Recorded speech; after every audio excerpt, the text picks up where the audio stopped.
This meeting is being recorded. Baik, perkenalkan nama saya Farne Valutamara dari kelas D dengan NIM 23095111169. Di sini saya akan menjelaskan infeksi bakteri Salmonella enterica pada burung merpati.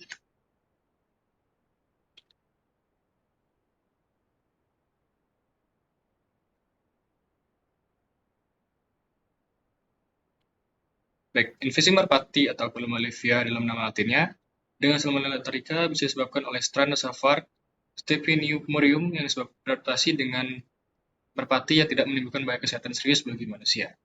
Penyebab penyakit ini dapat menginfeksi burung merpati, yaitu kontaminasi makanan maupun minuman, kontak langsung dengan merpati yang sakit, atau ketika merpati hidup di tengah lingkungan yang banyak terdapat bakteri Salmonella enterica.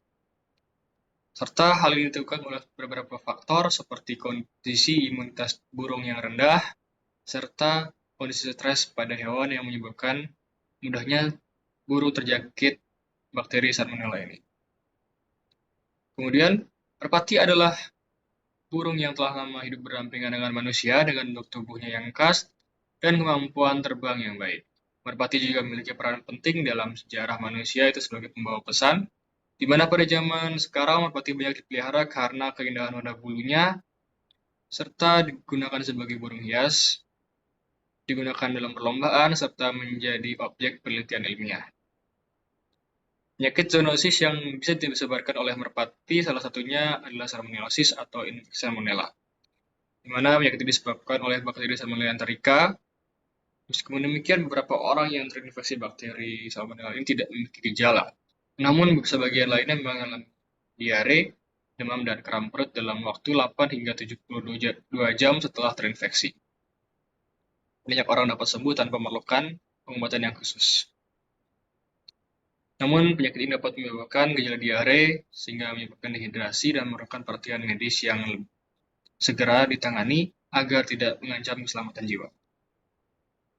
Karakteristik dari Salmonella typhi ini, Salmonella enterica termasuk dalam golongan bakteri gram negatif, fakultatif anaerob, yang memiliki beberapa ciri khas antara lain memiliki bentuk seperti batang pendek, tidak berspora, di mana bakteri yang tidak membentuk spora merupakan struktur dorman yang dihasilkan oleh beberapa jenis bakteri untuk bertahan hidup dalam kondisi yang buruk. Salmonella enterica memiliki flagella, itu struktur seperti rambut yang berfungsi untuk membantu pergerakannya. Gejala salmonellosis pada merpati yaitu bermulai seperti dari diare yang kehijauan dan penurunan nafsu makan hingga kondisi yang lebih serius seperti radang sendi, gangguan saraf, dan kematian. Pada pemeriksaan postmortem, organ seperti hati dan limpa sering ditemukan membesar dan terjadi peradangan pada usus yang merupakan temuan umum yang ditemukan. Kemudian salah satu ciri khas infeksi Salmonella adalah kemampuan bakteri untuk bertahan hidup dalam jangka panjang di tubuh burung, mengubah merpati yang terinfeksi menjadi agen pembawa penyakit. Hal ini memungkinkan mereka untuk terus menyebarkan Salmonella ini melalui fesesnya dan menjadi sumber penyakit bagi kawanan merpati yang lain. Gejala klinis yang ditimbulkan yaitu pertama ada gangguan pada usus, di mana yang paling umum ditandai dengan diare yang parah, mengeluarkan kotoran berwarna hijau dan encer, itu yang mengandung lendir. Kemudian merpati ditemukan lesu, berat badannya menurun, dan menunjukkan kehilangan nafsu makan yang nyata. Kemudian ada artikula atau infeksi sendi, di mana beberapa kasus infeksi menyebar ke sendi yang menyebabkan gejala yang mirip seperti radang sendi.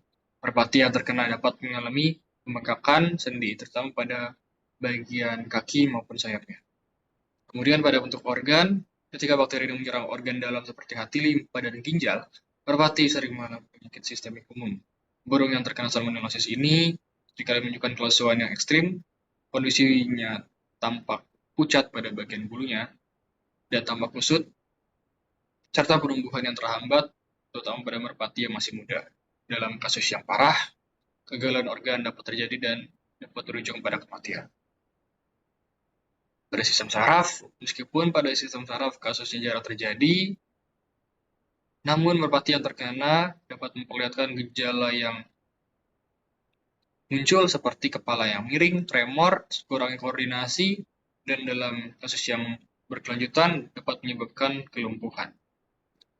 Untuk ini sangat sulit diobati karena seringkali menyebabkan kerusakan permanen pada sistem saraf dari merpati.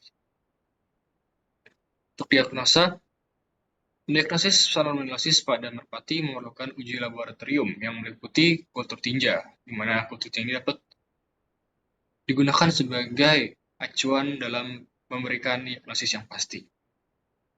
Tes darah untuk mengidentifikasi antibodi yang diproduksi sebagai respon terhadap infeksi dari bakteri salmonellosis yang membantu memastikan keberadaannya.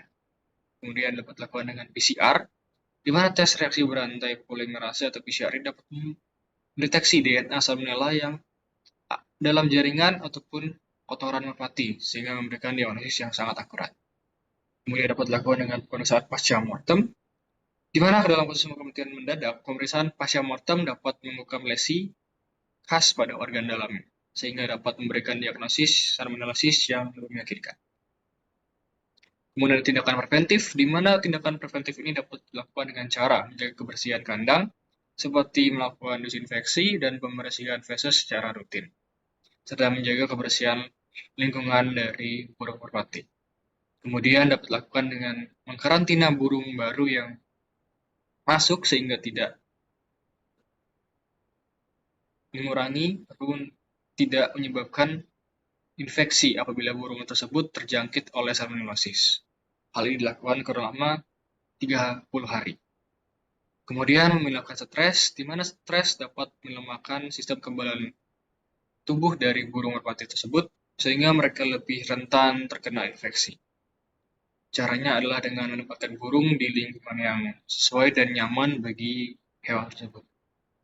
Kemudian dapat dilakukan vaksinasi, di mana vaksin untuk salmonellosis dapat dikonsultasikan langsung kepada dokter hewan.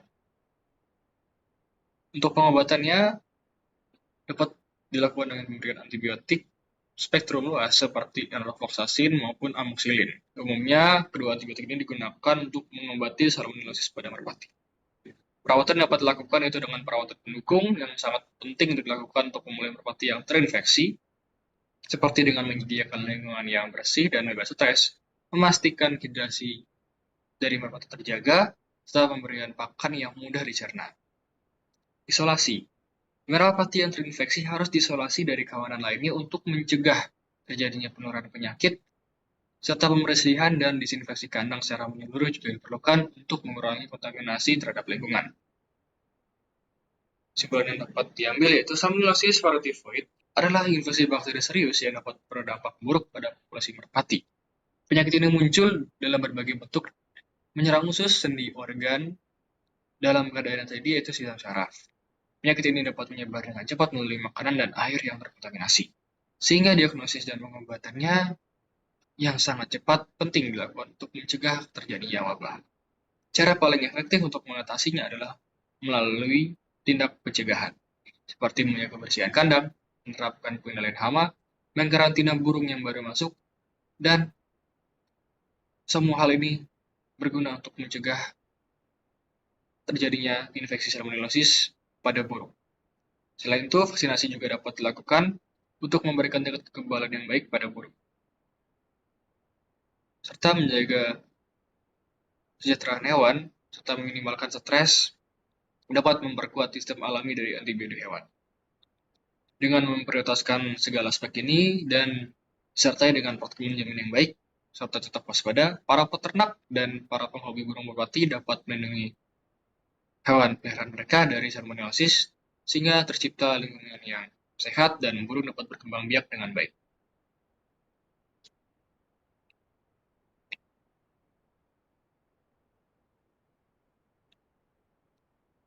Baik, berikut saya lampirkan daftar pustaka dari beberapa jurnal yang telah saya baca.